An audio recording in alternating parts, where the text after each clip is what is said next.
Hello everybody. My head's crazy, sorry. So this is now 1 year out since my microdiscectomy with undercutting facetectomy. So that's when they shave the disc off that's sticking out, and you've got a disc, a nerve, and bone. They cut off the disc, and then the facetectomy, or undercutting facetectomy, is when they shave some of the bone off to give the nerve room to glide. Uh, yeah, it's been a year since surgery. I'm back to work full time. That's plastering as well, so it's very active. So if you're having a microdiscectomy, you know how even the most minor activities probably murdering your body at the moment. Obviously, before this surgery, the pain is for most people who need surgery is fucking. It's like a 10 or a 9 out of 10. There's not a lot that I can imagine being worse, except like being burned alive or something like that. But hopefully that doesn't happen to anyone. Um, but yeah, like if you're awaiting the surgery or you've had it or you're hoping to get it, you know how savage the pain is. Like I don't have to tell you. I'm sure half of you waking up crying in the morning like I did. Um, but yeah, so since the surgery, uh, a year out now. How am I feeling? Pretty good. I have days where, like for example, so I'm a plasterer, so I was working outside rendering a house yesterday. Um, as it's a good example because it was very cold at the moment. I think it was about, I don't know, 4 or 5 degrees, and if you're out in that all day, like my back gets slightly stiff, but it's more a muscular thing. It's not a nerve pain. I haven't had any sciatic pain for probably 8 or 9 months. I think 9 months since my last video on this. So 9 months ago, I had very slight sciatic pain here and there because I was still healing from surgery, and the nerve was just firing off random signals here and there because nerves have pain memory. I don't have any of that anymore. I haven't had any sciatic real episodes or anything for going on 9 months or so now. I would say I'm completely healed. Um, there are restrictions, like I don't lift really heavy stuff. Like when we're plastering, we work with 25 kg bags of plaster. I'll lift one of them at a time. I do it very carefully. Um, I do proper lifting. I think they call it kinetic lifting when you bend with your knees, not your back. So I'm very careful. I do think about my back every day. I take precautions every single day. I don't do stupid things. I don't jump down the stairs or I don't jump off like what I'm doing at work. Um, I don't carry mad things, and I don't like run or do anything that's high impact. But I am capable of basically everything that a normal person would be capable of. I can work out, I can do whatever. Like for example, I'll go upstairs now. You'll have to excuse the mess in my house. So this isn't to show off, but this is just an example of like the level of healing. So here you go.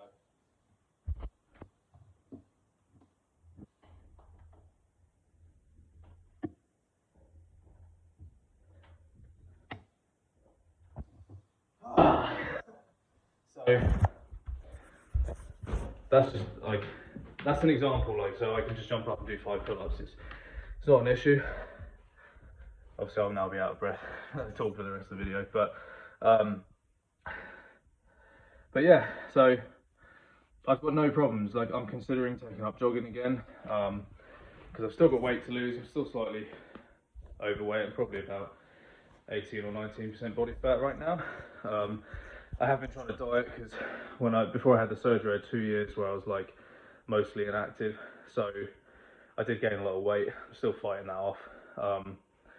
And yeah, that'll be a while. It is what it is. I also found out I do have a hormonal disorder that I didn't know about. I had inklings for a while and I had some tests. So I might actually do a little series of videos on that. So I'm now on what's called TRT, so testosterone replacement therapy, and possibly that. So I basically had low testosterone, and they're still trying to find out why that happened. It might have been because I might have a pituitary issue in my head. That's basically over the last few years, I was experiencing a hell of a lot of fatigue and stuff, and feeling weak and feeling tired and lazy, no energy at all for ages, like for years. And I was dealing with that all alongside all of this back stuff, so it was pretty shit. But a lot of men don't talk about that either.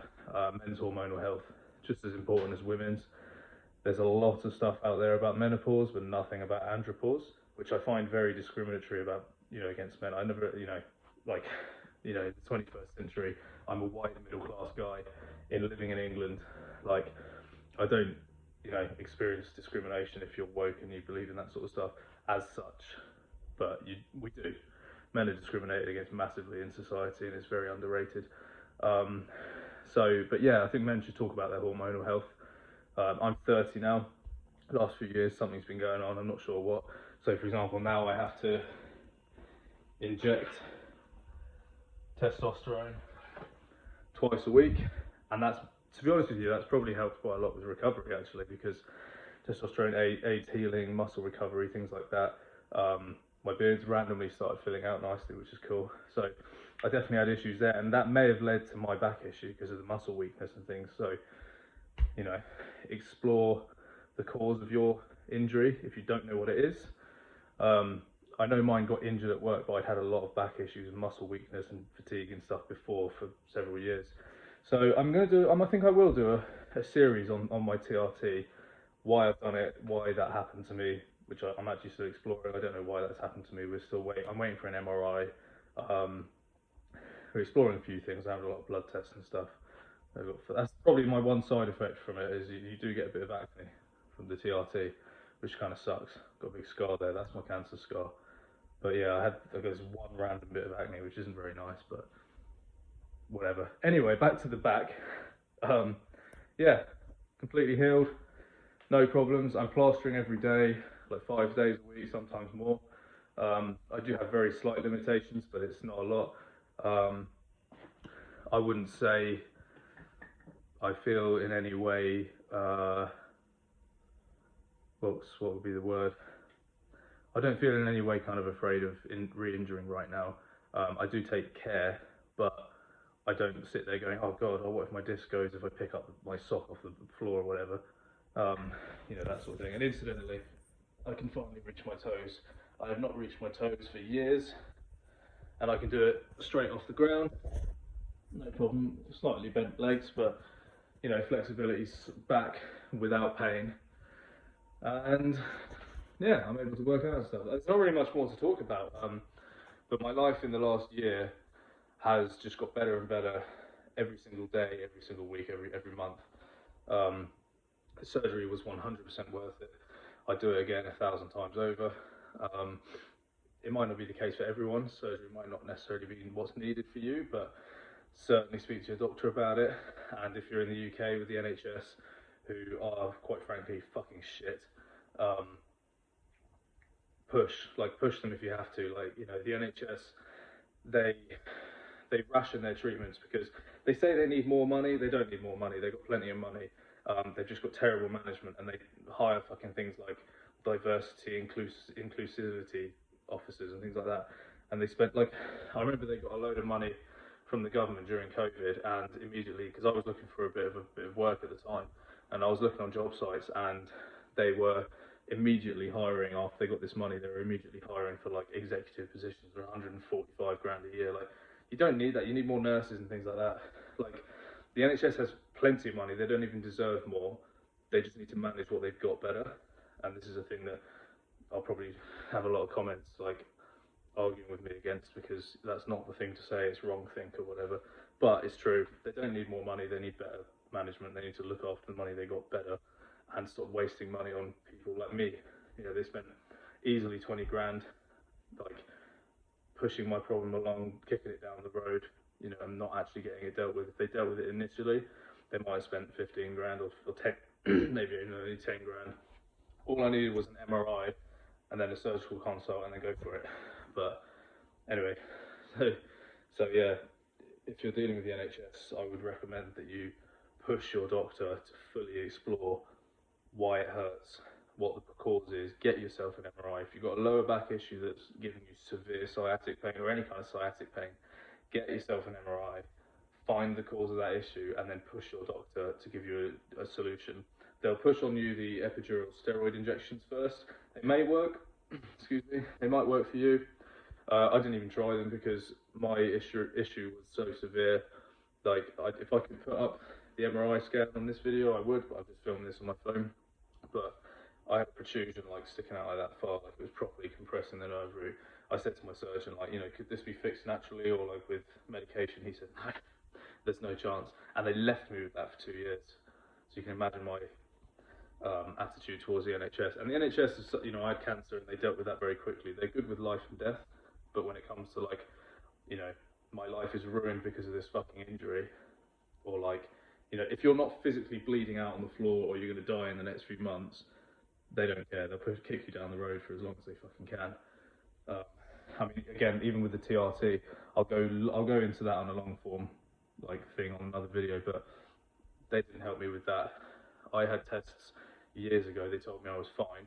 When I actually got hold of the tests again recently, I wasn't fine, and they told me I was because they don't care or don't understand or aren't trained on men's hormones.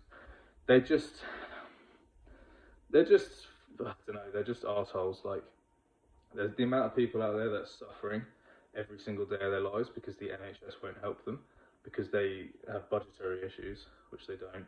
It's just unbelievable. Like, there's so many people out there who are, you know, probably even depressed, suicidal because of the way that they're being treated. They're not being listened to. I think it's probably one of the biggest problems that's not spoken about in the UK today. You know, we live in a Western country and people can't get healthcare because there's some alleged money problem when there isn't. But yeah, anyway, I'm going to wrap the video up here, so I'll end up going on a rant for another 10 minutes. So, I'm healed, there's nothing more to complain about. This will be my last video on the microdiscectomy. I feel great. So, you know, if you're having the surgery, post some comments. If you've got questions, put them in the comments. It will take me time to get back because I'm working full time and I run 2 businesses, so I'm not really active on YouTube anymore. I will probably start posting videos again in the coming months. I had to rebuild my business from nothing, the plastering business. As you know, I was doing the jet washing before. That was a temporary thing. I had to do it because my back was so fucked. So I'm not doing that anymore. I'm probably going to sell the equipment because I've still got it. If anyone wants it, let me know. But yeah, I might post some plastering videos over the coming months and rejig the channel and, you know, kick it up, a bit of a rebrand, that sort of thing. So yeah, if you have any questions, let me know and I'll get back to you as soon as I can, but it might take me a while, so don't be like put off, but I might not get back to you for a few days or a couple of weeks or something. Anyway, all the best.